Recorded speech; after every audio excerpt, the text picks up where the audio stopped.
하나님 아버지 감사합니다. 735번째로 우리 이끄신 하나님을 찬양합니다. 오늘 처음으로 그 긴 시간 월요일에 드렸던 예배에서 목요일로 바꾸면서 여러 가지 또 어려움도 있고 힘든 것도 있지만 그래도 주님을 사모하는 마음으로 나온 하나님의 신실한 종들을 축복하여 주시고 온라인 오프라인 하나님 특별히 이 차가 막히는데 이 자리에 함께한 이 오프라인에 있는 종들을 축복하시고 기름 부으시고 역사해 주옵소서. 하나님 아버지 또 온라인에 계신 많은 분들 각지에서 함께 참여하는 분들에게도 동일하고 뜨거운 마음을 주시고 함께 기도하고 주님의 말씀을 들을 때 하나님 성령의 역사가 동일하게 임하게 도와주시옵소서. 그렇게 행하실 주님을 기대하며 부족한 종의 말씀을 증거합니다. 사람의 소리는 다 가려 주시옵소서. 감사드리며 우리 구원하신 예수님의 이름으로 기도합니다. 아멘. 예, 전후좌우에 계신 분들께 그렇게 한번 인사할까요? 당신 때문에 열방이 복을 받습니다. 그렇게 한번 인사하겠습니다.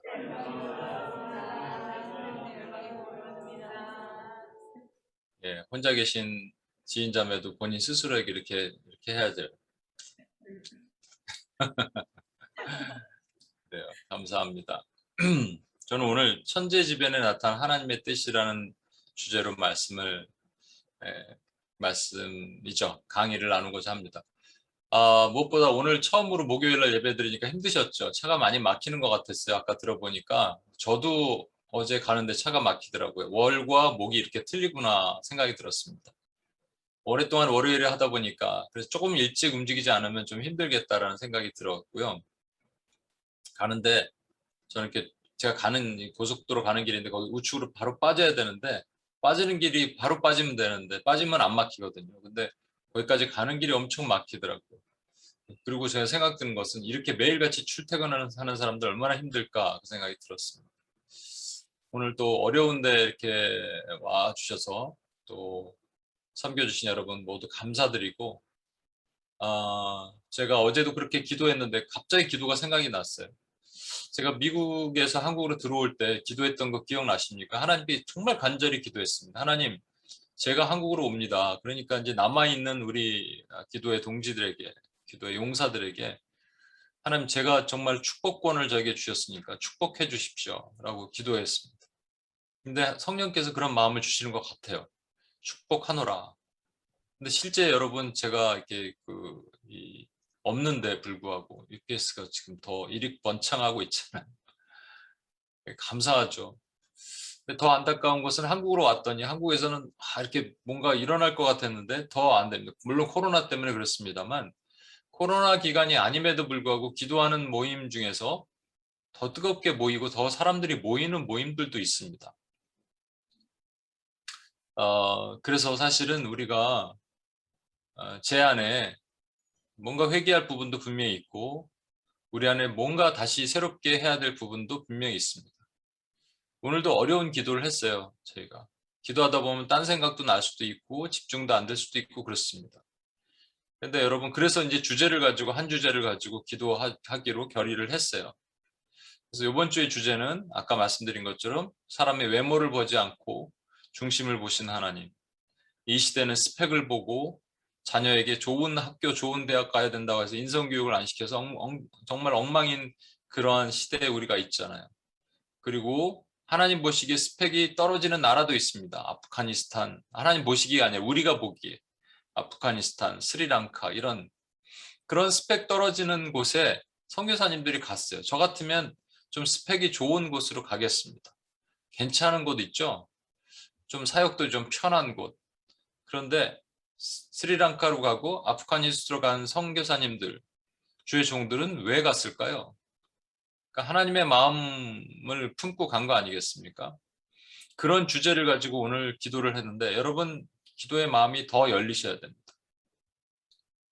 잘 안 되시면 하나님께 잘 안 됩니다라고 얘기하셔야 돼요. 기도하는데 졸립고 딴 생각나고 기도할 수 없고 이분 중언부언하고 하면 여러분 여기 와서 헛고생하는 거예요. 이곳은 헛고생할 곳이 아닙니다. 바쁜데 뭐하러 여기까지 와서 헛고생합니까? 그러니까 우리가 오늘도 목요일로 바꿨잖아요. 바꾸는 것에 의해서 저는 기대감이 있습니다. 바꾸자마자 또 어려움도 있었지만 바꾸는 것에 기대감이 있어요. 바꿀 때 하나님이 뭔가 하시겠구나라는 기대감이 있어요. 제 안에 이런 기대감이 있듯이 여러분 안에도 기대감이 있어야 됩니다. 그냥 밋밋하게 끝까지 가면 끝까지 가다가 인생 쫑나는 거예요. 우린 그렇게 갈 수가 없습니다. 지금 때가 급하고 강하기 때문에 저와 여러분의 기도부터 바뀌어야 됩니다. 기대감을 가지고 오늘 성령께서 내 입술을 통해서 역사하실 것을 기대함으로 들어야 됩니다. 힘들기도 해요. 우리 기도가 또 나와 잘 또 모르는 내용이기도 하고 그렇지만 마음에 안 와닿는 것도 있고 뭐 이제 다음부터는 제가 조금 더 우리가 영적으로 싸워야 될 부분들 기도하려고 합니다. 대표적으로 예를 들어서 제가 이번에 있었던 뉴저지에 묵었던 선교관에 계신 부목사님, 우리 정명진 목사님 왔다 가셨죠? 정명진 목사님이 한국의 동산교회 부목으로 계셨어요. 동산고등학교. 동산고등학교가 안산에 있는 동산교에서 세운 아주 유명한 학교입니다. 아주 좋은 학교입니다. 기독교를 기반으로 한 학교인데 정부에서 이 학교에 대한 기독교 특수학교를 인가를 해제를 시켜버렸습니다. 이런 것들이 한두 개가 아니에요, 지금. 여러분, 이런 일들이 교회에 대한 저변의 공격들이 일어나고 있는데 우리가 잠자고 있을 때가 아니거든요. 싸워야 됩니다, 여러분. 강력하게 기도로 싸워야 되고 때로는 우리의 목소리도 내야 되고 싸워야 됩니다. 동시에 이 천재지변이라는 것들이 있습니다. 천재지변 또는 뭐 카타스트로피, 내추럴 디제스터 이런 것들이 우리 주변에도 계속 일어나고 있어요. 여기서는 우리는 어떠한 반응을 해야 되고 무엇을 해야 되는가를 우리가 좀 생각을 해야 됩니다. 이번에 뉴욕에 뉴저지에 엄청난 홍수가 왔다면서요? 허리케인이 와서. 제가 기억하는데 샌디가 왔을 때 좀 기억을 하는데 샌디 때 저희가 UPS가 처음으로 한 번도 월요일날 기도를 쉰 적이 없는데 그날 딱 하루 쉬었어요. 하지만 그 주를 넘기지 않고 토요일날 또 그 한일 합동 기도회를 맨하탄에서 했지만 그때 기억나는데 100년 만에 오는 허리케인이라 그래서 제가 집에다 유리창에다가 X자 이렇게 하고 막 기다렸는데요. 뭐 엄청난 태풍이 왔다 갔지만 저희 집은 좀 멀쩡했던 것 같은데 그때도 이렇게 침수가 많이 일어났는데 요번 같은 그런 경우는 없었다고 해요. 저는 어느 정도인지 모르겠는데 영상을 뒤에서 좀 보겠지만 그 영상 보면서 와 엄청났구나. 다 물에 잠기고 제가 UPS 선교관을 반지하로 좀 얻자 그랬는데 그랬으면 큰일 날 뻔했어요. 침수될 뻔했어요. 물에 잠겨서 못 나올 뻔했어요. 그런가 하면 서부에는요, 이 불이 지금 번지고 있죠. 제가 벌써 한 15, 16년 전이니까 한 3, 4년 전에 거의 이제 마지막 때쯤 제가 회사 관두기 마지막 때쯤 LA 출장 갔을 때 엄청난 불이 왔습니다. 그때 어떤 현상이 있었는지 아세요? 호텔 앞에 주차를 시켜놨는데 제 차를 못 찾았어요. 왜 그런지 아세요? 이 재가 차를 다 덮었어요. 그래갖고 어느 게 제 차인지 몰랐다니까요. 여러분. 그러니까 사람들이 다 와서 이렇게 닦아보고 그 자기 차 찾고 그랬습니다. 그런 기억이 납니다. 근데 지금 이 불이 어느 정도냐면요. 여러분 뉴저지 절반이 경기도거든요. 한국의 경기도 사이즈가 뉴저지 절반입니다. 뉴저지 절반이 불탔다고 생각해 보세요. 뉴저지 절반 그럼 좀 약한 것 같아요. 미국 워낙 땅덩어리 크니까. 경기도가 불탔어요. 경기도 사이즈가 불탄 겁니다. 엄청나죠? 한번 영상을 보시겠습니다. 지붕이 남아있는 건물은 거의 보이지 않습니다. 전봇대까지 모두 쓰러졌고 잠깐만요. 항상 메모리 부족인지. 지붕이 남아있는 건물은 거의 보이지 않습니다. 전봇대까지 모두 쓰러졌고 마을 전체는 그야말로 쑥대밭입니다. 위성사진 속 한 마을은 아예 야구장이 진흙탕 물에 모두 잠겼습니다. 허리케인 아이다가 미 동북부 지역은 물론 남부 지역까지 휩쓸며 곳곳을 초토화시켰습니다. There is only sadness and it's just overwhelming. 특히 뉴저지에서 27명, 뉴욕에서 16명이 사망하는 등 현재까지 최소 67명이 숨진 것으로 집계됐지만 일부 실종자가 더 있어 사망자는 더 늘 것으로 보입니다. 허리케인으로 전력망마저 끊어진 루이지애나주는 계속된 폭염을 견디다 못한 주민들이 피난 행렬에 올랐습니다. Any place the Lord blesses us to go out of this heat, where we're able to get some food, get a hot bath, and and just some comfort. It's fine. 각주에선 허리케인 복구를 위해 애쓰고 있지만 쉽지 않은 상황. It's quite clear our state and our nation does not have the infrastructure to meet this moment and to meet the future as it relates to these storms. CNN 방송에 따르면 전국 합동 화재 센터는 현지 시간 25일 기준 미국에서 계속되는 대형 산불을 72건으로 집계하고 있습니다. I mean, we're talking fire traveling at 20, 30, 40 miles an hour, and that's how quickly it comes down, and particularly when it's funneled down in a canyon, as this one. 진화가 시급한 이들 화재로 소실된 토지는 경기도 면적에 가까운 1000제곱킬로미터 정도로 추산됩니다. 산불이 집중된 캘리포니아주 전역에서 산불 때문에 피난한 주민은 27,200여 명으로 집계됐습니다. 무서운 불길뿐만 아니라 대기로 확산하는 시커먼 연기도 위협적인 수준입니다. 관측일의 최악 수준으로 나빠져 주민들에게 집에서 나오지 말라는 권고까지 떨어졌습니다. 오리건 주민들은 공기 중 연기 농도가 높을 때 창문을 닫고 집 안에 머물라는 경고를 받았습니다. 예. 마치 산불이 일어난 지역은 소돔과 고모라의 불탄 지역 같고요. 홍수가 일어나는 것은 노아의 홍수 같아요. 제 얘기가 아니라 요즘 어떤 글을 봤더니 그런 것 같더라. 이런 겁니다. 주님의 때가 임박했는가 이렇게 생각을 하기도 하고 그런가 하면은 제가 좋은 인사이트를 얻어서 제가 사실은 이걸 나누고자 합니다. 우리 민영순 간사님이 그랬어요. 아프가니스탄에서 미군이 떠나자마자 왜 미국에 이런 엄청난 어려움이 올까? 우연일까? 상관없는 내용일까? 여러분은 어떻게 생각하십니까? 그래서 저는 이제 고통에 대한 얘기를 좀 하고자 하는데, 고난에 대한 얘기. 우리 또 이 그림을 잘 아시는 분들은 뭐가 등장할지 아시죠? 애굽에는 노예가 등장해야 되는데 노예 말고 오늘은 이 그림을 한번 넣겠습니다. 고생입니다. 트러블이죠. 애굽에서는 우리가 한때 고생을 했습니다. 고생을 좀 심하게 한 사람을 개고생했다고 합니다.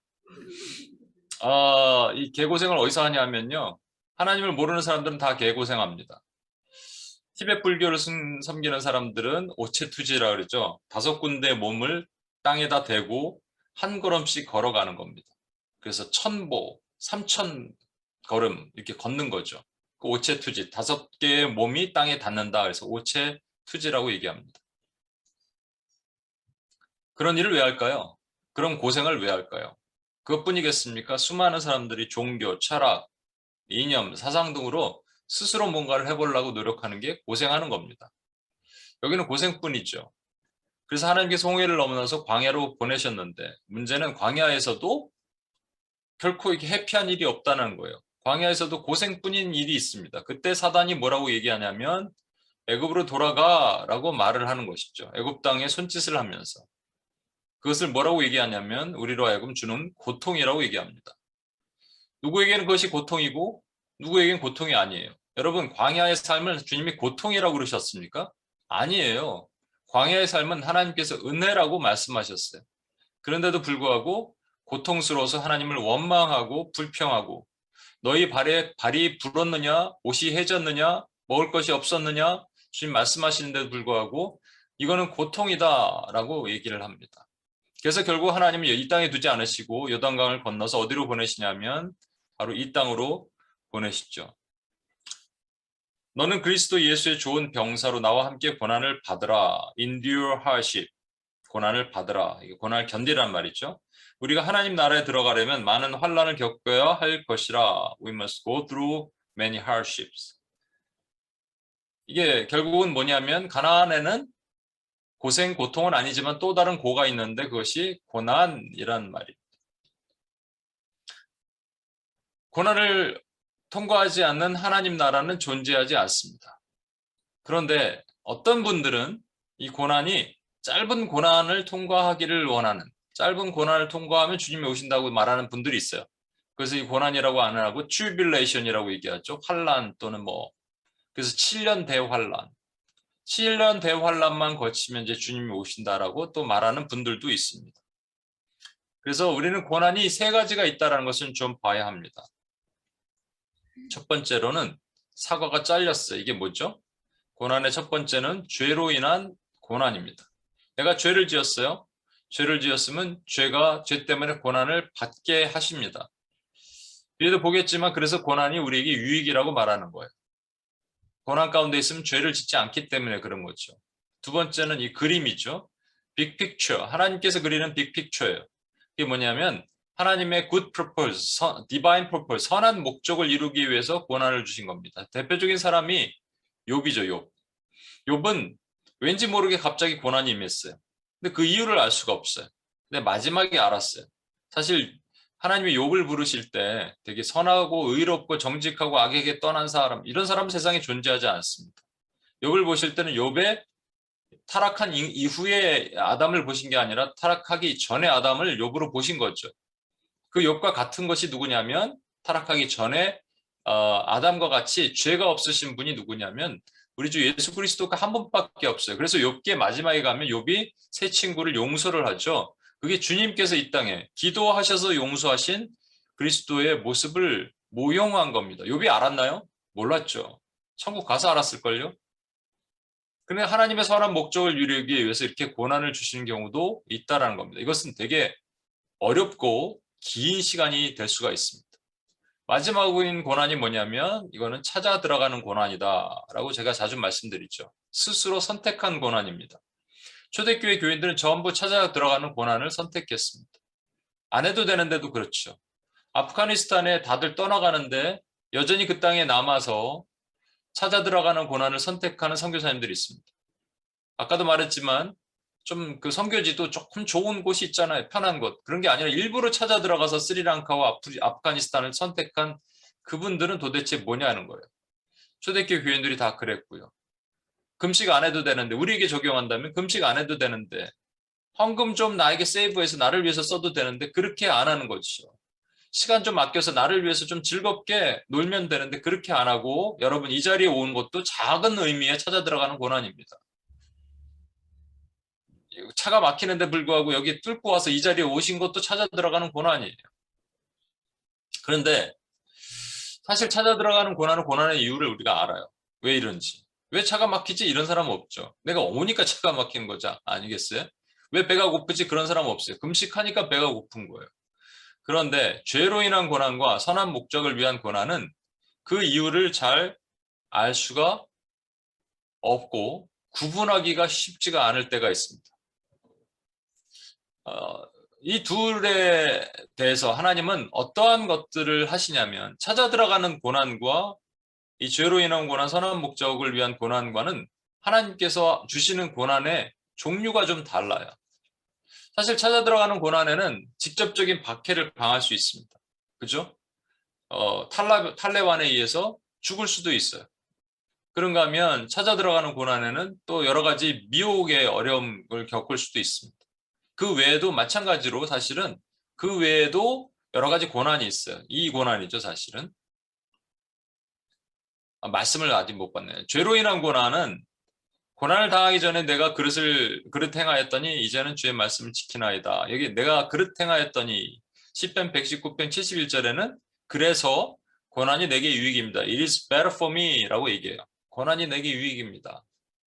선한 목적을 위한 고난에는 생각컨대 현재의 고난은 장차 우리에게 나타날 영광과 비교할 수 없도다. 그 영광이 분명히 나타납니다. 그렇죠? 물론 천국 가는 영광을 얘기한 거예요. 로마서 8장 10절에. 그렇지만 이 땅에 천국이 구현되면서 나를 통해서 뭔가 하나님이 이루시고자 하는, 그래서 내가 받아야 되는 고난.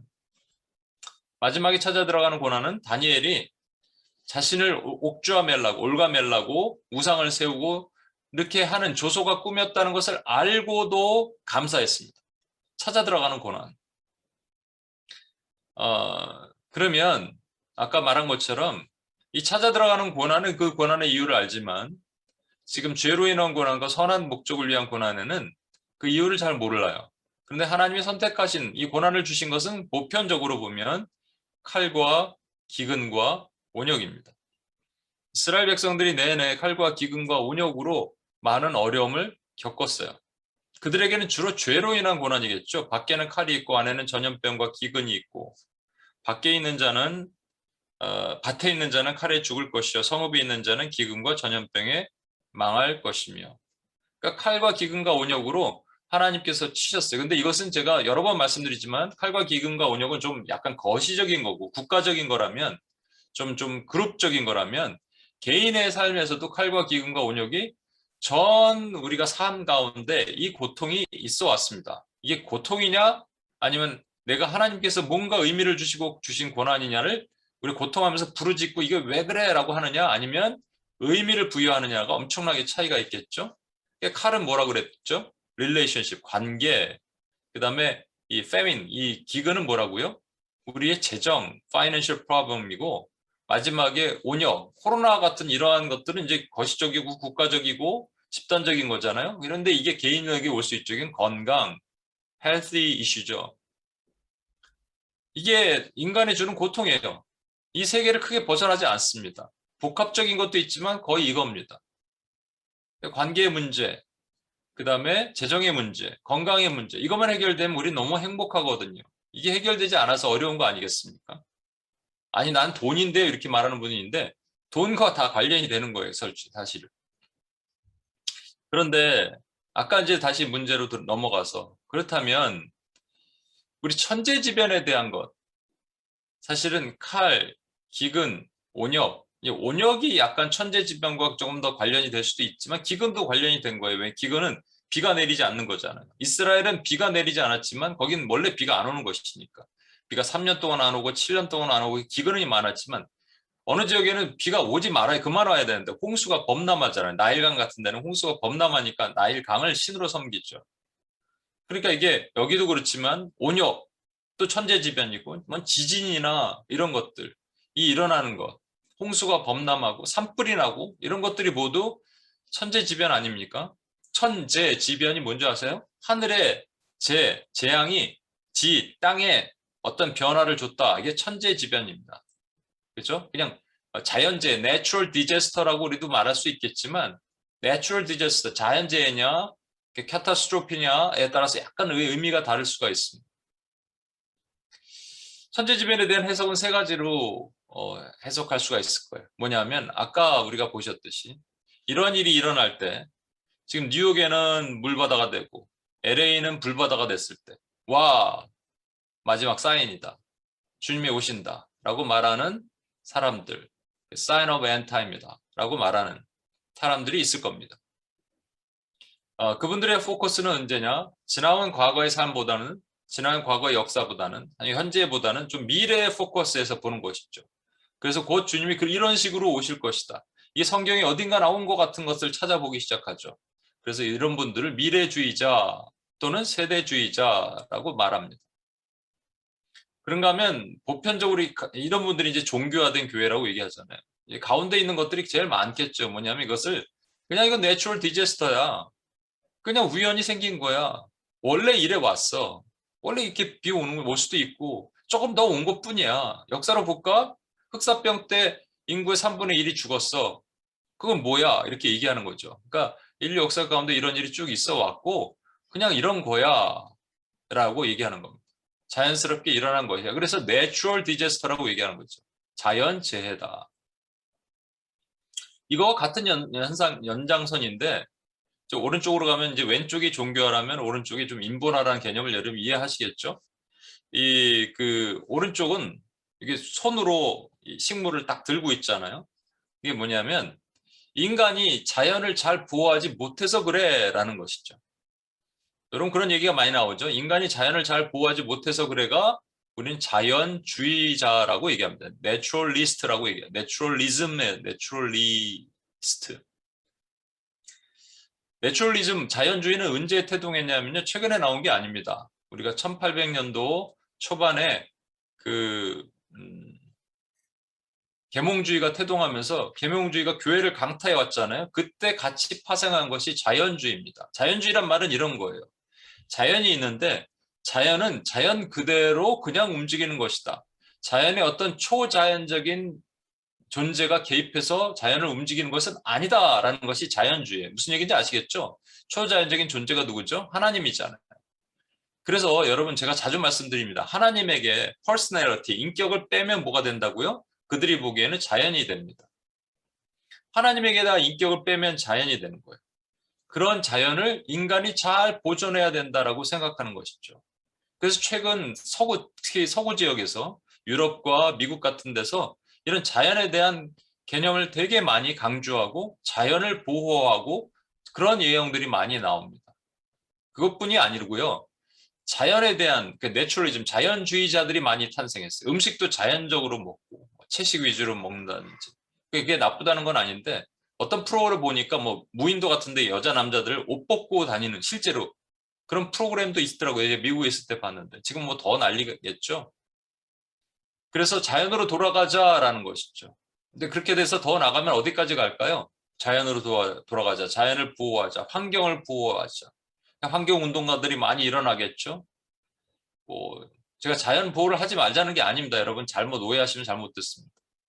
근데 그렇게 가다가 보면 자연이라는 게 사실은 여러분 일본에도 보면 800만 개 정령을 숨기는 그 정령이 전부 만유 내재 신론이라 해서 모든 자연 속에 신이 깃들어 있다라는 것이잖아요. 그죠? 그러니까 자연 속에 신이 깃들어 있다와 그리고 인간의 좀 사상을 가지고 철학적인 그 컨셉을 여기다 접목시키는 것을 뭐라고 얘기하냐면 동양의 종교와 동양의 정령과 서양의 철학을 접목시킨 것을 뉴 에이지라 그럽니다. 아바타라는 영화 아시죠? 대표적인 뉴 에이지 영화죠. 거기 보면 자연을 숭배하고 자연을 섬기는 것 같죠? 그런 내용들이 나오죠. 자연을 잘 보존하지 않아서 생기는 어떤 전쟁 이런 것 같죠. 결국은 자연신을 숭배하는 겁니다. 인본주의자들은요. 자신도 모르게 자연신을 숭배합니다. 그건 하나님을 모르는 사람들은 자연신을 숭배할 수 있겠죠. 하나님을 아는 사람들은. 문제는 하나님을 아는 사람들이에요. 하나님을 안다고 말하는 교회를 다닌다고 말하는 신학자 목사들이 또는 일부 그런 성도들이 뭐를 하냐면요. 이 자연을 하나님보다 더 우선시하기 시작합니다. 왜? 그들에게 하나님이 없으니까 그런 거죠. 하나님을 뺀 것, 하나님에서 인격체를 뺀 것이 자연인데 인격체를 빼니까 너무 없는 거, 에너지 같으니까 다시 인격체를 넣은 거예요. 그게 뉴에이지라니까요, 여러분. 그래서 생태탕도 아니고 생태, 성령, 신학 이런 거 만들어냅니다. 이 생태계를 잘 보존하는 걸 신학적으로 보자. 왜? 하나님께서 아담을 창조하시고 생육하고 다스리고 번성하라 말씀하셨습니다. 땅에 충만하라. 그러니까 다스려라 그랬지 않았냐. 자연을 다스려야 되니까 우리가 자연을 잘 보존하는 일들을 포커스해야 된다. 존 스타트 같은 분도 사실은 좀 안타깝게 이런 거에 좀 강조했어요. 그분도. 그 유명한 분도. 그래서 저는 인본주의의 어떤 한 근간, 어떻게 좀 판단할 수 있는 기준을 요즘 저는 이런 것들로 또 봅니다. 그런데 하나님은 자연을 너희가 관리하라 그러셨지, 다스리라 그러셨지, 보존하라 그러지 않으셨습니다. 여러분 왜 보존하려고 그렇게 기를 쓰고 이렇게 사람들이 요즘 그럴까요? 특히 교회 안에서. 여러분 잘 보십시오. 지구의 나이가 46억 년이다. 우주의 나이는 뭐 138년이다. 뭐 이렇게 얘기하는 8억 년이다 얘기하는데 46억 년이다. 기준이 없죠? 이거 전부 거짓이라고 말했죠. 전부 가설입니다. 46억 년이란 그 근거가 없어요. 그런데 자기 때가 임박했다는 걸 너무나 잘 알고 있는 놈이 있습니다. 사탄입니다. 사탄은요. 아무래도 이게 끝이 가까이 온 것처럼 느껴질 거 아니겠어요? 영물이니까. 그러니까 인간으로 하여금 이 지구를 앞으로 1억 년, 10억 년, 20억 년 더 잘 보존하도록 만들어서 앞으로 일어날 미래에 대한 주님이 오시는 어떤 것에 대한 개념을 희석화시키겠죠. 그게 마귀의 장난질입니다. 그럼 사람은 우리가 지금 살고 있는 이 땅에서 1000년, 만년 살 것 같아요. 이것이 주로 오른쪽으로 갈수록 1000년, 만년 살 것 같고요. 왼쪽으로 가는 사람들은 곧 오실 것 같아요. 이 두 가지의 뷰의 충돌이 계속 일어나고 있는 겁니다. 뭐에 대해서? 천재지변, 내추럴 디제스터에 대해서, 캐타스트로피에 대해서 그러한 완전히 극단적인 견해를 갖고 있는 거예요. 그런가 하면은 이제 물질화된 교회죠. 왜 그냥 있는 거야? 그냥 있어 왔어. 그렇게 치부해 버리는 거예요. 그럼 우리는 이걸 어떻게 생각해야 할까라는 것이죠. 우리 더 중요한 문제가 뭐냐면 여러분 사실은 이 자연이 고갈돼서 인류가 망하는 게 아닙니다, 여러분. 한국 같은 경우 말씀드렸잖아요. 한 국가로서 보존되려면 한 가정이 2명을 낳아야 돼요. 2명이 낳아야 되겠죠, 그죠? 2명 이상 낳아야 됩니다. 2.3%가 돼야 됩니다. 그런데 1.8%까지는 그래도 국가를 유지하는데 1.3만 되면 2.3이 아니라 1.3%가 되면 퍼센트가 아니라 1.3 비율이 되면 레이쇼가 1.3이 되면 국가로서의 존립이 끝납니다. 근데 한국은 0.82예요. 그죠? 그럼 국가로서는 끝나는 거예요. 사실은 북극곰을 잘 보존하는 게 중요한 게 아니에요. 지금 애를 많이 낳아야 돼. 근데 애를 안 낳고 있죠. 이게 전부 마귀가 장난질하는 겁니다. 여러분, 미국도 마찬가지죠. 이게 하나님이 사용하시는 이 나라들 보십시오. 이렇게 못하게 하는 거예요. 중국은 어떻게 합니까? 국가에서 산하 제한을 아예 해버립니다. 그래서 아이를 못 낳게 하죠. 그럼 이제 점점 줄어드는 급격하게 이거는 익스포넨셜로 확 감소될 수밖에 없습니다. 더 중요한 게 뭐겠어요? 영혼이란 말이에요. 영혼, 사람, 자연이 아닙니다, 여러분. 그런데 그것을 영혼에서 자연으로 고개를 돌리게 만드는 것이 인본주의자들의 일들이고, 자 여기 sign of the end time을 말하는 사람들은 자꾸 뭐라고 그러냐면 뭐든지 일어나는 일들이 전부 지금 그때의 사인이다 얘기합니다. 제가 그 밥 존스라고 뭐 예언을 많이 하던 사람이 있습니다. 그 사람이 2020년에 이 땅에 큰 일이 일어난다고 그랬어요.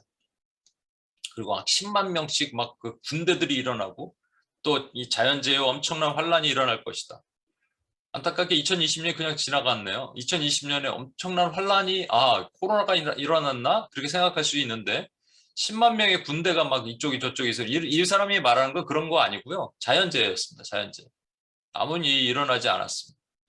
2014년에 이분이 죽어갖고 따질 수가 없어. 좀 물어보고 싶은데 그거 어떻게 됐어요? 이런 일들이 엄청 많아요. 사실은 여러분. 엄청 조금만 재해가 일어나도 이것이다 저것이다 이 사인이다 그 사인이다. 그럼 우리는 답을 어디다 둬야 됩니까? 우리는 어디 쪽으로 가야 돼?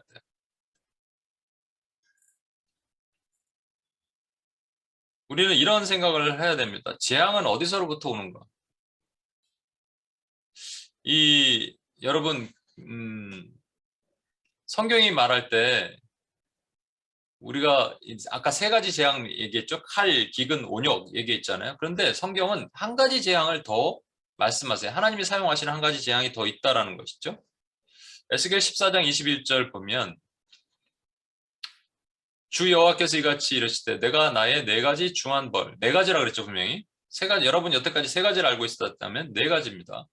4가지 중한 벌, 칼과 기근과 사나운 짐승과 전염병을 예루살렘에서 함께 내려 사람과 짐승을 그 중에서 끊으리니 그 해가 더욱 심하지 아니하겠느냐. 이 칼, sword, famine, the wild beast예요.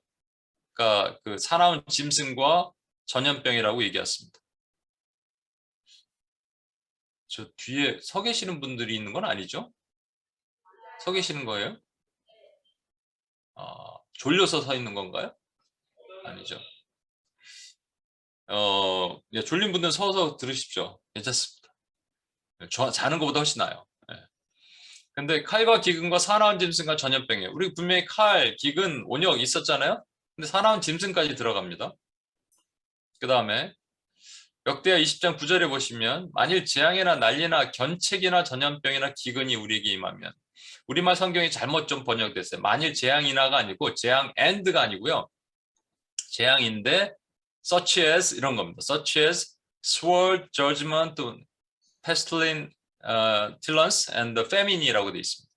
이게 여기서 난리, sword는 칼이란 말이에요. 원래 난리라고 번역했지만 칼이란 말이고요. 전염병, 기근 똑같죠. 근데 견책이란 말이 이게 judgment로 번역이 되어 있는데요. 이게 70인 번역에는 이 견책이란 말이 책망한다는, 단순하게 책망, 판단한다는 말이 아니고 70인 번역은 메뚜기라고 번역되어 있습니다. 이 기근의 메뚜기일 수도 있겠지만 영적인 의미로 계시록에 보면 황충이라는 메뚜기가 나옵니다. 이빨, 사자 이빨을 하고 여자 머리를 하고 꼬리로서 사람들을 5달 쏘아서 죽이게 고통을 주는 그 메뚜기. 이게 뭔가 있다라는 것이죠. 그 다음에 마지막으로 계시록 6장 8절을 보시면 그들이 땅의 4분의 1의 권세를 얻어 검과 흉년과 사망과 땅의 짐승들로서 죽이더라. 땅의 짐승들이 또 나오죠. 이것도 와일드 비스트입니다. 그러면 제가 이제 드리려는 말씀, 요거 뒤에 이제 보면 이게 계시록 6장에 우리가 이미 인해재앙에서 봤어요. 이렇게 보시면 세 종류가 죄송합니다. 이 앞에 부분에 있는 흰 말 빼고 붉은 말이 뭘 뜻한다고요? 전쟁. 검은 말이 저울을 들고 있죠. 기근. 그 다음에 청황색 말이 사나토스라고 사망이라고 말하는 온역 또는 죽음을 말합니다. 그죠? 이것이 하나님이 이 땅에 어떤 재앙을 주셔왔던 도구예요. 하나님이 재앙을 주셔왔던 도구인데 여기 앞에 흰 말은 좀 다른 것이죠. 흰 말 예수님 같이 생겼죠. 흰 말 타고 면류관을 쓰고. 근데 이 면류관이 이름이 스테파노스라는 예수님이 쓰신 면류관의 이름과는 다릅니다. 그리고 예수님은 칼을 들었는데 활을 들죠. 그리고 이기고 또 이기려 하더라. 뭔가 노력해서 이기려고 한다고 써 있어요. 예수님은 이기고 이기려고 그러지 않았습니다. 이미 내 세상을 이기었노라라고 말씀하신단 말이죠. conquer to conquer. 이거 의미가 없습니다. 그럼 이거는 누구냐면 짝퉁 예수님이죠. 그래서 다시 한번 얘기합니다. 이 왼쪽에 있는 세 가지 칼, 기근, 온역의 재앙은 역사적으로 있어 왔고, 그렇죠? 그리고 지금 있는 뉴욕에 있는 홍수, LA에 있는 산불, 전부 이러한 어떤 재앙이 있잖아요. 재앙과 함께 또 다른 주님께서 네 가지 재앙이라고 그랬는데 한 가지 재앙이 더 있는 게 이게 와일드 비스트의 재앙입니다. 예를 들어서 이런 거죠. 여러분 와일드 비스트가 주는 재앙이 뭐냐면 persecution과 그 다음에 seduction입니다. 박해와 미혹이에요. 이 박해와 미혹은 계시록 13장에 나오는데 전 인류 역사 가운데 교회가 당해왔던 어려움이에요. 하나님께서 교회를 어떠한 일에 있어서 허락하셔서 교회가 이런 고통, 고난을 받게 하셨어요. 찾아 들어가는 고난일 수도 있고 교회 성장을 위해서 또 하나님 주신 고난일 수도 있고 아니면 교회가 죄를 지었으면 또한 박해와 미혹을 당할 수도 있습니다. 그런데 주로 이것은 이렇게 가겠죠. 초대교회부터 지금까지 환란은 점점 줄어들겠죠. 초대교회부터 지금까지 미혹은 점점 늘어나서 어떤가 크로스 포인트에 우리가 와 있다고 제가 여러 번 말씀을 드렸습니다. 지금이 그런 때인 것 같다. 그런데 박해와 미혹은 그런데요. 디제스터는 어떨까요? 디제스터는 다운월드예요? 아니면 업월드예요? 디제스터는 이랬을 거 아닙니까? 언젠가는 막 비가 많이 왔다가 어쨌든 또 가뭄이었다가 어디는 땅이 갈라졌다가 어디는 불이 났다가 들쑥날쑥했죠. 어떤 트렌드가 있을 수 없습니다. 그런데 만약에 이 트렌드를 이렇게 트렌드가 있다라고 말하는 분들도 있겠죠? 이런 분들 아까 말한 것처럼 이때가 마지막 때야 라고 말하는 분들이고 디제스가 들쑥날쑥하니까 이건 그냥 something happen, 그냥 원래 있는 natural disaster야 라고 말하는 사람들이 있겠죠. 그럼 우리가 이 뷰를 봐야 된다는 얘기를 지금 하려고 여기까지 끌고 온 겁니다. 좀 어렵죠, 여러분? 오늘 어려운 걸로 갑시다. 예수님께서 마지막 때에 예언을 하세요. 뭐라고 말씀하시는지 보십시오. 마태복음 24장 4절에서 5절. 예수께서 대답하여 이르시되 너희가 사람의 미혹을 받지 않도록 주의하라. 많은 사람이 내 이름으로 와서 이르되 나는 그리스도라 하여 많은 사람을 미혹하리라. 요 얘기를 왜 하시냐면요. 요 전에 마지막 때 사인이 무엇입니까? 라고 제자들이 물으니까 말씀하신 거예요. 첫 번째가 마지막 때 사인은 하늘에서 별 떨어지고 땅이 쭉 갈라지고 LA는 불 나고 불난리, 그 다음에 뉴욕은 물난리 날 거야 라고 말씀 안 하시고요. 마지막 때는 뭡니까 했을 때 미혹받지 않게 주의하라 라고 얘기합니다. 그러니까 미혹이 일어난다는 얘기겠죠. 미혹이 많이 일어난다. 그리고 미혹의 얘기가 난리와 난리의 소문, 이것도 다 미혹이죠. 너희는 삼가 두려워하지 말라. 이런 일이 있어야 하되 끝은 아니니라. 민족이 민족을, 나라가 나라를. 이거 싸우는 것이죠. 전쟁이죠. 일어나겠고 기근이죠. 이 지진이라는데 이 천재지변이죠. 또 온역을 포함한 것, 이 모든 것이 재난의 시작이니라 라고 말씀하십니다. 제가 뭘 얘기하냐면 왼쪽에 미혹받지 않게 주의하라 했기 때문에 이 땅에서 나온 사나운 짐승, 뭔가 또 사나운 짐승이 있었죠. 와일드 비스트의 정체는 박해하는 놈과 미혹하는 놈이 같이 있습니다. 계시록 13장에. 그런데 난리와 소문이 일어나는 것. 그래서 하나님께서 이 땅에 주신 전쟁과 칼과 기근은 이렇게 구분이 되는 겁니다. 무슨 얘기냐면 여러분, 이 박해와 미혹의 대상이 누굴까요? 박해와 미혹의 대상은 여기 써 있잖아요. 너희가 사람의 미혹을 받지 않도록 주의하라. 그러니까 너희가 누굴까요? 교회입니다. 교회 박해도 받을 수 있지 않습니까? 예, 박해 받을 수 있어요. 그런데 교회가 받는 박해와는 다른 의미입니다. 그것은 원래 인간은 박해 가운데, 원래 인간은 고통 가운데 있어요. 하나님이 건지시지 않으면, 교회를 통해서 하나님이 이 땅을 건지시지 않으면 박해 받을 수밖에 없고 고통 받을 수밖에 없어요. 서로가 서로를 죽이고 서로가 서로 걸 뺏어 먹고 빌어먹고 하는 인간의 죄의 굴레가 있단 말이에요. 근데 하나님이 교회를 보내서 빛 가운데 빛의 사자들로 들어가서 그것을 치유하고 고치도록 하셨어요. 그렇죠? 그런데 우리가 그거랑 상관없이 교회이기 때문에 받는 박해와 미혹이 있단 말이에요. 이것을 주의하라 주님 말씀하셨습니다. 근데 그 다음에 보면 난리와 난리 소문을 듣겠는데 전쟁과 칼과 기근과 전쟁은 누구에게만 일어납니까? 이 교회에게만 일어납니까? 칼과 기근과 전쟁이 교회만, 천재지변이 교회만 일어나나요? 홍수가 이번에 뉴욕에 있었는데 그 교회들은 다 괜찮나요? 교회 선교관 괜찮나요? 아니지 않아요? 교회 다니는 사람들이 더 죽었을 수도 있지 않아요? 그럼 이거는 뭔가요? 그러면 왼쪽에 하나님께서 교회가 당해야 되는 박해와 미혹은 분명히 우리가 알겠는데 이 천재지변은 그 대상을 모르겠다는 거예요. 그럴 수 있을까요? 여러분, 하나님께서 이스라엘 백성들을 치시기로 작정하신 형벌의 도구가 뭐냐면 이 칼과 기근과 온역입니다. 칼과 기근과 온역이라는 내용은 이스라엘 전체를 하나님 치시기 위해서 때로는 애굽으로, 때로는 아수르로, 때로는 바벨론으로, 때로는 기근으로 서로가 막 자식을 잡아먹게 하고 포위되니까, 그리고 때로는 전염병이 돌아서, 심지어는 다윗 왕이 하나님께 범죄했을 때 마지막에 인구 계수하고 하나님 세 개 중에 하나 고르라 그러시잖아요. 3년 전쟁할래? 그 다음에 3개월 기근할래? 3일 온역할래? 전염병 할래? 그래서 3일 전염병 하겠습니다. 그래서 7만 명이 죽었잖아요. 이게 하나님이 어떤 죄를 다루시기 위한 하나님의 도구란 말이에요. 선한 도구. 그런데 제가 질문은 오늘 이 계속적인 질문과 관련해서 지금 뉴욕의 홍수가 우리가 혹시 죄를 지어서, 미국이 죄를 지어서 하나님께서 치시는 겁니까? 아니면 그런 건 상관없는 내용입니까? 아니면 미국의 홍수를 잘 지키기 위해서 우리는 도리어 그 환경 문제에 더 힘써야 됩니까? 우리는 도대체 뭘로 해석을 하고 뭘로 봐야 되냐는 거예요. 여기서 중요한 것, 하나님은 하나님의 백성을 다루시기 위해서 형벌로 반드시 칼과 기근과 온역을 사용하시는데, 그럼 그 대상이 하나님의 백성이었습니다. 성경에는. 근데 잘 보세요, 여러분. 기근을 주시면 이스라엘 땅만 쫙 도려내갖고 이거 싹 칼로 파갖고 이스라엘만 내가 기근을 줄 거야.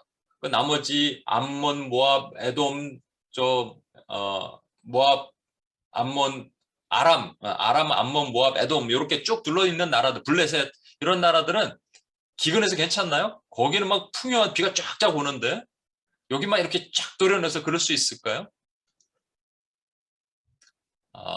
물론 저 우간다에 갔던 선교사님 얘기를 들으니까 그 정말 그래갖고 기적이 일어났다고 합니다. 비가 다들 다 안 오고 여기만 막 비가 와서 이 사람들이 막 몰려와서 도대체 뭐냐 그러면서 선교가 열리는 경우도 있습니다. 특별한 경우. 그러나 그렇지 않죠. 또 비가 많이 온다면, 홍수가 온다면 이 지역은 딱 우리 하나님께서 이 교회가 잘못했어요. 뉴저지에 있는 이 교회가 잘못했으면 그 교회만 막 비를 막 하고 그 교회만 침수가 되고 옆에는 말짱하게 해가 번쩍번쩍 뜨나요? 안 그렇잖아요, 여러분. 또 온역은 어떤가요? 코로나? 제가 이제 코로나 얘기를 좀 하겠는데 제가 기억나시죠, 여러분? 벌써 1년 반 전에 이런 얘기를 했어요. 이 한국에 있는 어떤 목사님이 미국에서 유학해서 영어도 잘하더라고요. 그런데 이렇게 얘기하더라고요. 우리가 누군지 모르겠어요. 우리는 이 코로나가 교회 문제라고 연결해서 해석하지 않기로 결의를 했습니다. 도대체 누가 결의했고 누구 마음대로 그렇게 결의를 합니까? 여러분 보십시오. 하나님께서 혹시 교회가 잘못하잖아요. 이스라엘이 잘못하잖아요. 칼, 기근, 온역을 치시듯이 오늘날로 교회가 잘못하면 분명히 치셔야 됩니다. 분명히 다루셔야 돼요. 죄의 문제를 다루셔야 돼요. 근데 죄의 문제를 다루실 때 칼, 기근, 온역을 동일하게 사용하실까요? 안 하실까요? 하세요. 작게는 관계, 재정, 건강의 문제로 개인적으로 다루신다면 거시적으로, 국가적으로, 교회적으로는 칼, 기근, 온역을 사용하셔야 돼요. 문제는 칼, 기근, 온역을 사용하실 때 교회만 당하냐고요. 아니에요. 옆 동네도 당합니다. 그 사람들은 우리 때문에 당하는 거예요, 사실은. 아무 죄가 없는데, 죄가 없진 않겠죠. 하나님 모르는 게 죄니까.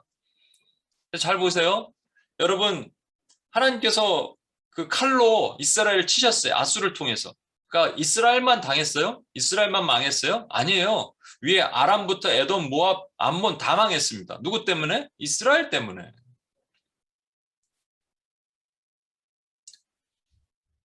그런데 여기 놀라운 사실이 있어요. 이게 하나님의 은혜입니다.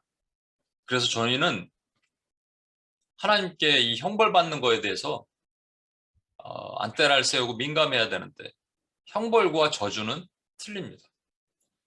하나님께서 아담과 하와가 죄를 지었을 때 그들에게 형벌을 가하셨지 저주하지 않으셨어요. 그러나 뱀에게 저주하셨습니다. 우리는 알지 못하지만 하나님이 선택하기로 작정된 영혼들은 하나님의 형벌을 가하세요. 하나님의 교회라고 표현하겠습니다. 교회, 선택한 교회입니다. 그냥 건물 교회 말하는 게 아니에요. 유형적 교회가 아니고요. 무형적 교회. 예수를 머리라고 온 열방이 하나 되는 그 교회. 교회는 하나님 선택하셨으면 잘못하면 치셔야 돼요. 근데 그것은 형벌이지 저주가 아니란 말이에요. 동시에 또 하나가 있습니다. 그건 뭐냐면 이 그림 아세요? 예수님께서 어느 날 거라사 광야를 치유하시기 위해서 야, 우리가 저편으로 건너가자. 그리고 배를 타고 건너가십니다. 날씨가 밤이었기 때문에 깜깜해서 잘 안 보이지만 날씨가 되게 청명했어요. 별이 보였어요. 그런데 예수님을 쫓아다니던 수많은 무리가 배 타고 쫓아왔습니다. 여기 보면 맨 마지막에 There were also other boats with him 그렇게 돼 있잖아요. 그러니까 보트가 얼마나 쫓아왔을까요? 모르지만 한 20척 쫓아왔다고 봅시다. 어디로 가든지 쫓아가려고 대기하고 있는 사람들이에요. 그런데 배 타고 가다가 깜깜하니까 잘 안 보이는데 갑자기 풍랑이 일어납니다.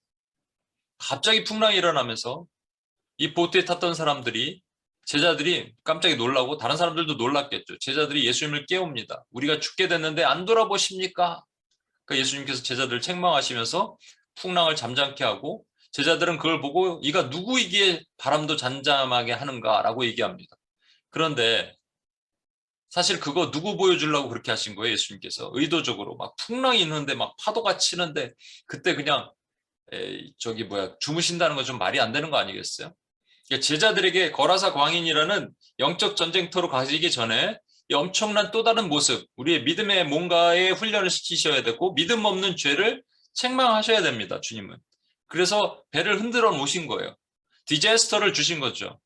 근데 옆에 따라오던 배들은 같이 디제스터를 경험합니다. 왜? 몰라요, 그들은. 알까요, 모를까요? 몰라요.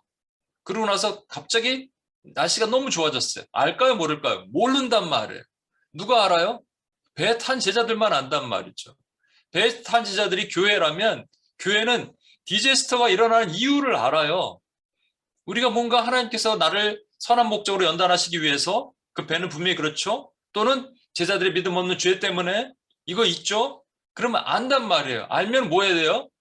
구해야 돼요, 주님께. 주님 좀 살려주십시오. 그때 주님이 고쳐주시는 거예요. 그럼 누구도 살아요? 옆 동네도 사는 겁니다. 이스라엘이 하나님 앞에 엎드렸다면 아람, 모압, 암몬, 에돔 다 살았습니다. 근데 하나님께 엎드리지 않으니까 다 망했잖아요. 하나님의 관심은 교회 밖에 있지 않습니다. 여러분, 교회 안에 하나님의 관심이 있는 겁니다. 마지막으로 이 말씀 한번 같이 한번 읽어볼게요. 내가 이 모든 말로 백성에게 말할 때 시작.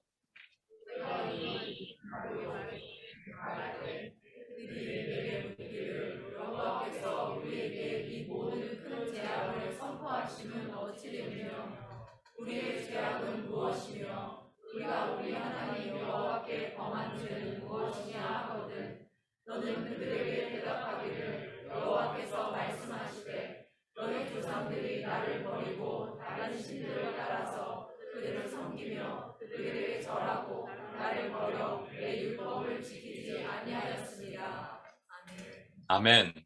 이 큰 재앙을 선포하심이 어찌 됨이냐. 여러분, 이 땅에 수많은 재앙들이 지금 있고 있어 왔고 앞으로도 있을 것입니다. 뉴욕의 홍수보다 더 심한 홍수가 올 수도 있습니다. LA의 그 산불보다 경기도를 태운 것보다 더 많은 재앙이 올 수도 있습니다. 그럼 우리는 뭐를 해야 될까요? 하나님 앞에.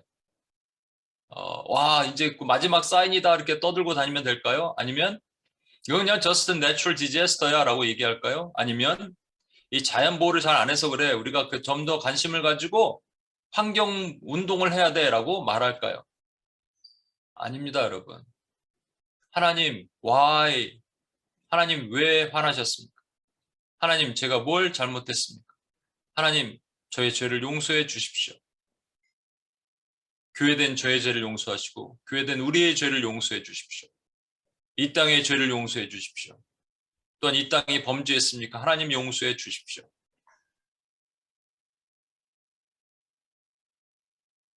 그렇게 기도할 때 하나님께서 우리의 기도를 들으심을 통해서 이 땅에 재앙을 거두시기를 작정하십니다. 물론 아닌 것도 있어요. 소돔과 고모라처럼. 그런 특별한 케이스 같아요. 그거는 아예 멸하시기로 작정한 거죠. 그런데 하나님은 하나님의 교회에 관심이 있어요. 교회의 기도를 듣기를 원하세요. 교회가 하나님 앞에 뭔가를 잘못해서 죄 가운데 고난을 받을 수도 있고요. 또는 하나님의 선한 목적, divine purpose로 고난을 받을 수 있고요. 교회는 찾아 들어가서 고난을 받을 수 있어요. 그런데 전부 하나님께 우리가 해야 될 건 뭐냐면 이때 엎드리는 겁니다. 기도하는 겁니다. 그것밖에 없습니다. 그래서 주변이 살아나는 거예요. 주변에 하나님을 모르고 죽어가야 될 사람들, 같이 배 타고 왔다가 풍랑에 빠져서 죽어야 될 사람들이 사는 거예요. 그들은 이유를 모르지만 우리는 아니까 그들에게 그 하나님을 전하고 왜 당신이 살았는지 아십니까? 라고 말하면서 그 하나님의 은혜를 전해야 될 의무가 우리에게 있습니다. 여러분, 여호와를 인정하는 것이, 물이 바다 덮음 같이 여호와를 인정하는 것이 우리에게 필요합니다. 매 순간 하나님의 섭리를 기억하십시오. 제가 섭리라는 거 신학교 다닐 때 providence라는 이 어려운 용어를 제가 이게 어디서 발표할 때 providing evidence라고 그래서 사람들이 와, 일리가 있다 그랬어요. 미국 사람들이.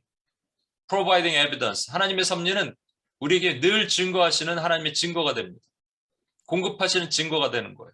여러분 기억하십시오. 하나님은요, 우리를 형벌을 가하시지만 저주하지 않으십니다. 형벌의 목적은 뭐냐면 돌아오는 거예요. 우리가 돌아가서 엎드리면 어떻게 되냐? 이 땅이 함께 복을 받습니다. 놀라운 역사입니다, 하나님. 여러분, 이것이 우리가 마지막 때 이 천재지변과 내추럴 디제스터와 카타스트로페와 여러 가지를 가운데 우리가 취해야 될 태도라고 저는 믿습니다. 우리 시간 같이 한번 이 찬양 피난처 되시는 주 예수 영원한 승리의 왕 주님의 얼굴을 구할 때 주의 빛 비추시네 전쟁은 주님께 속했네 승리는 우리의 것 예수의 이름을 높이며 영원히 찬양하리 주님의 임재에 온 땅은 들리고 우리 기도에 하늘 문 여시네 온 민족과 열방 주께 경배해 영원히 보좌에 계신 왕께 주님의 임재 다시 한번 고백합시다. 피난처 되시는 주 예수 영원한 승리의 왕 주님의 얼굴을 구할 때 주의 빛 비추시네 전쟁은 주님께 속했네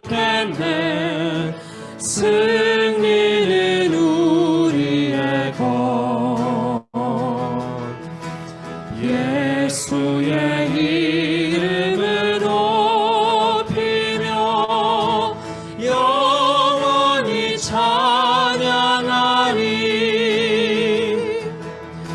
주님의 임재에 온 땅은 들리고 우리 기도에 하늘 문 여시네.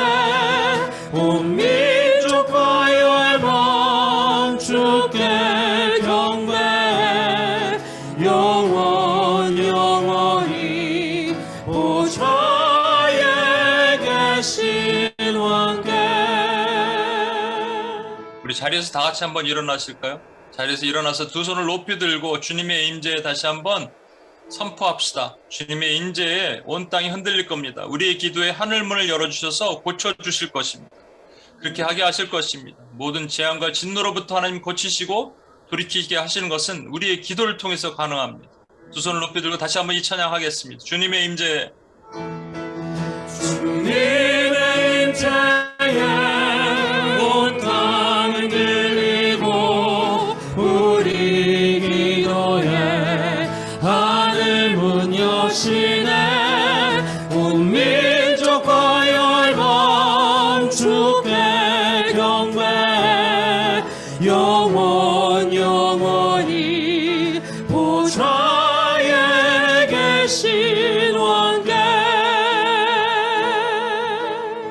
우리 이 시간 같이 한번 기도하겠습니다. 하나님의 진노의 칼을 거두시도록 기도하겠습니다. 지금 우리 죄가 주홍빛 같을지라 눈과 같이 힐 것이라는 약속의 말씀을 붙들고 기도해야 될 것입니다. 온 교회가 주여 나 때문입니다 라고 엎드려야 됩니다. 아직 코로나도 해결되지 않았는데 온통 사방에 천재지변의 어려움이 있습니다. 우리 회개의 목소리가 아직 찾지 않아서 그런가 봅니다. 더 회개해야 됩니다. 마음을 찢어야 됩니다. 주님, 저 때문에 그랬습니다. 우리가 아니에요. 이 시간 여러분의 우리란 말 빼겠습니다. 오늘 이 시간에는 저 때문입니다. 나부터 먼저 회개하고 그리고 그 다음에 우리를 회개하겠습니다. 제가 기도하라는데 기도도 하지 않고 내 눈은 정욕과 탐심에 쫓아서 헤매고 유튜브와 인터넷과 이런 것에 헤매고 하나님 기도하라는 사명을 주셨건만 기도하지 않아도 괜찮아. 누군가 하겠지라는 사명감, 이런 생각에 기도하지 않은 저 때문에 교회가 이렇게 됐습니다. 주여 용서해 주십시오. 하나님의 진노의 칼을 거두시도록 제가 다시 한번 주님께 엎드리겠습니다. 주님, 저 때문에 이렇게 일어난 모든 죄를 용서해 주시고 고쳐달라고 우리 주여 한번 외치며 주님 앞에 기도합시다.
우리 한 번 더 기도하겠습니다. 천재지변으로 재앙으로 고통받고 있는 많은 영혼들이 있습니다. 그들을 불쌍히 여겨달라고 기도하겠습니다. 동시에 이것이 우리가 복음을 전할 수 있는 기회가 되게 해달라고 기도하겠습니다.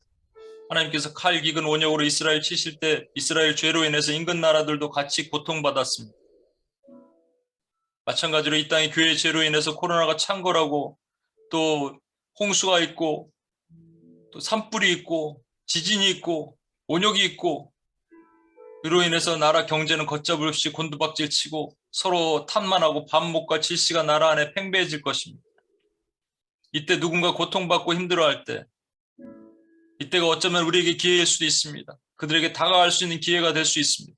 교회가 세상에서 욕을 먹고 있을 때 이때가 하나님이 복음을 전하는 기회로 만드실 수 있습니다. 그들을 같이 울어주고 다가가주고 이 말씀을 선포하겠습니다. 밖에는 칼이 있고 안에는 온욕과 기근이 있는 밭에 있는 자는 칼에 죽을 것이요 성읍에 있는 자는 기근과 온욕에 망할 것이며 여호와여 나의 기도를 들으시며 나의 부르짖음에 귀를 기울이소서. 내가 눈물을 흘릴 때 잠잠하지 마시옵소서. 에스겔 7장 15절, 시편 39장 9편 12절 말씀. 아멘. 이 시간 코로나19, 홍수, 산불, 지진, 각종 테러, 전쟁으로 생사위기에 놓여 육체적, 경제적, 관계적 고통받고 있는 영혼들을 불쌍히 여겨주시고 그들에게 하나님 내가 기회가 되면 다가가서 복음과 사랑을 들고 들어갈 수 있는 기회가 되게 하시도록 우리 한번 주여 한번 외치며 같이 한번 기도하겠습니다.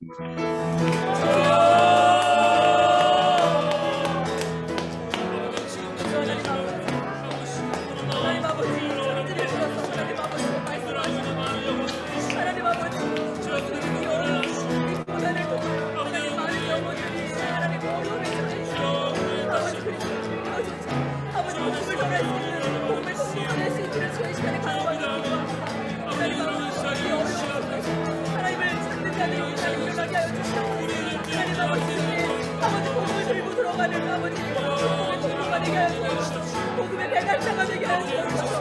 하나님 아버지 우리들이 어려우면 하나님 먹고 족하지 않게 하시고 하나님 조직도 아버지 복음의 좋은 소식으로 하나님 영혼들에게 다가갈 수 있는 아버지 기도할 수 있는 아버지 저가 될 수 있는 주여 기도하고 아버지 어려움 속에 놓이는 영혼들 하나님 아버지 모른 척하지 않게 하시고 하나님 아버지 어머니 복음을 전하고 하나님 아버지 우리라면 엎드리게 하여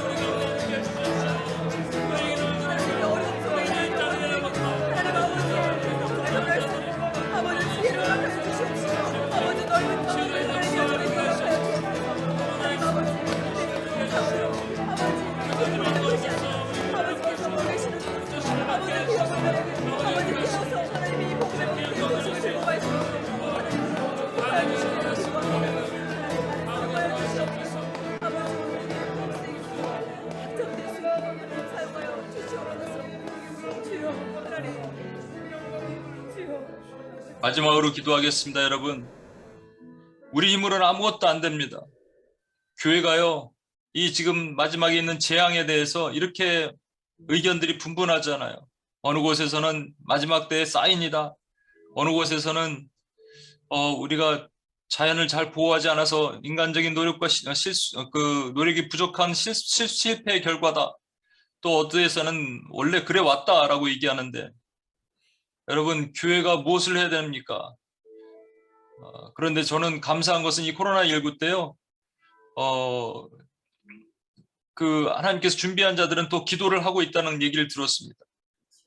어쩌면 주여 이것이 내 탓입니다라고 무릎 꿇고 기도하는 교회를 모으시게 하는 하나님의 특단의 조치인지 모릅니다. 우리 힘으로는 안 되는데 성령을 부어달라고 기도합시다. 교회마다 다시 성령의 불이 일어나게 하여 주시옵소서. 부흥의 불이 일어나서 하나님 아버지 이때 이 어려운 때 주여 주님의 마음을 부둥켜 안고 기도하는 하나님의 용사들이 일어나게 하여 주시옵소서. 이 말씀을 다시 부흥의 불이 일어날 주의 교회들에게 제가 선포합니다. 여호와여 내가 주께 소문을 듣고 놀랐나이다. 여호와여 주는 주의 일을 이 수년 내에 부흥케 하옵소서. 이 수년 내에 나타내시옵소서. 진노 중이라도 긍휼을 잊지 마옵소서. 아멘.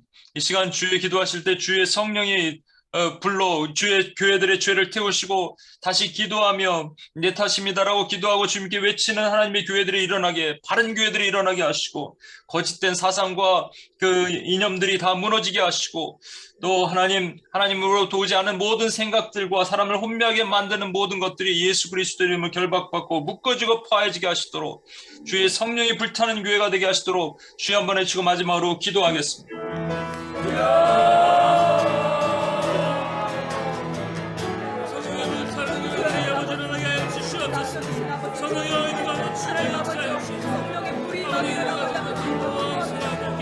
불을 내려줘. 아버지 성령의 불을 내려줘. 치유가 될 만한 하나님 아버지 아버지 불을 내려주옵소서. 아버지 확산시켜 주옵소서. 하나님 우리 타오르게 하여 주옵소서. 하나님 아버지 꺼지지 않는 불을 하여 주옵소서. 하나님 아버지 우리 위하여 거는 기도들이 아니라 아버지 우리 맡겨주시는 교회 아버지 회개를 올려드리기 시작하시고 아버지 주님 맡겨주시는 교회들 하나님 아버지 교회 꺼지지 않게 하시고 하나님 아버지 불이 나게 하여 주옵소서. 하나님 아버지 이런 어려운 교회 코로나를 통하여 아버지 올려드리는 교회 하나님 아버지 충만히 마시고 아버지 영광의 역사를 내려주시옵소서. 아버지 무릎 꿇으며 기도하고 있는 하나님 아버지 하나님 아버지 그냥 꺼지는 교회의 시간이 나게 하시고 아버지 타오르는 교회가 되게 하시옵소서. 하나님 아버지 회개 영원하게 하시고 하나님 아버지 나아가 기도하는 교회들이 되시옵시오. 하나님이여 성령을 내려주옵소서. 성령의 불 내려주옵소서. 하나님 아버지 먼저 아버지 우리 미국의 교회들 우리 한국의 교회들을 사용하여 주시기를 기도합니다.